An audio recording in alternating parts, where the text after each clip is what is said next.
हौखिबा जनवरी की तांग तरा मरीदा कोई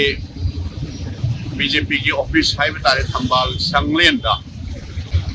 honourable chief minister Shri N बीरेना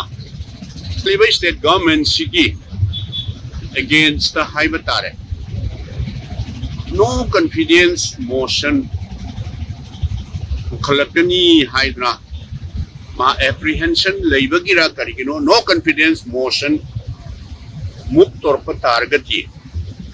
tawreiba member singdo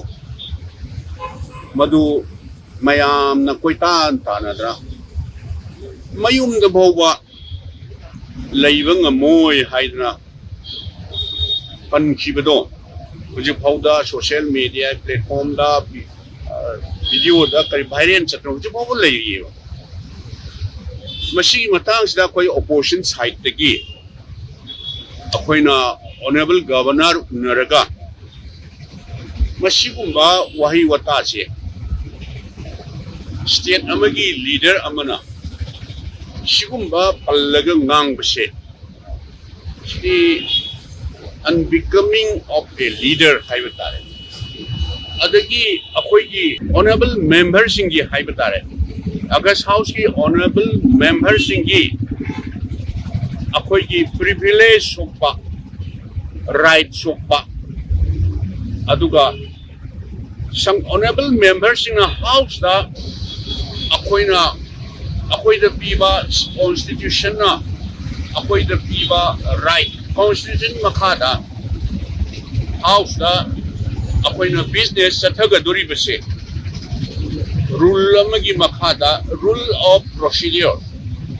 conduct of business barki संविधान की makada संविधान makada sana pathap state na semjam to adugi makada akoi house ki business sathagadabne no confidence motion move tawdaba haibududi akoi opposition ayambana di opposition side di move tawgadabni tawdaba haibududi akoi leriba honorable members in mayam tanja charabra haibudo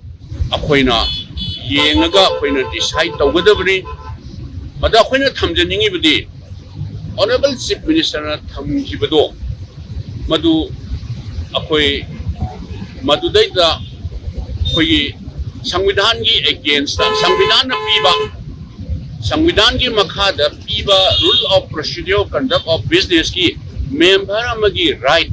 member अमगी freedom दो मदुदैदा set तौबा violation of rule of procedure of conduct of business हाइबता मसिगुमसी तहोनबी कनो advice तौबियु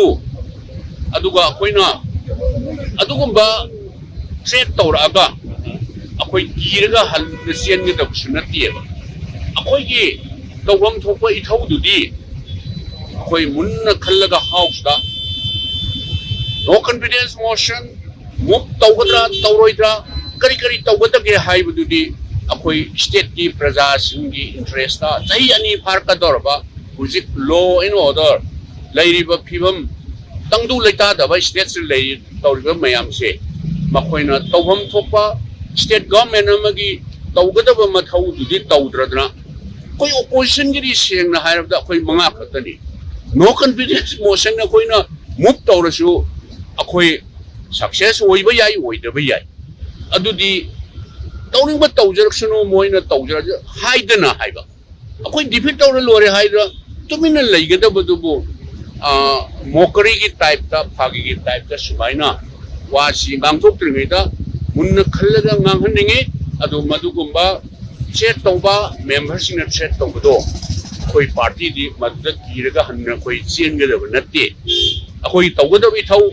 अखोई संविधान अखोई द पीबा अखोई की राइट अखोई की प्रिविलेज दो मदु अखोई ngakna khoi sitkani aduga democracy khoi protect tawgani संविधान अखोई protect tawgani inside the house outside the house अखोई protect tawgani aduna sigumba wangang sangang sina hayeng house ki proceeding sa tharap kanada tho ningdaba thokdok अखोई tho ningde aduna as a constitutional head government advice तौबियु करिगुंबा थोनिंगदब थौदोक थोरप तारगदी government मसिगी sole responsibility दो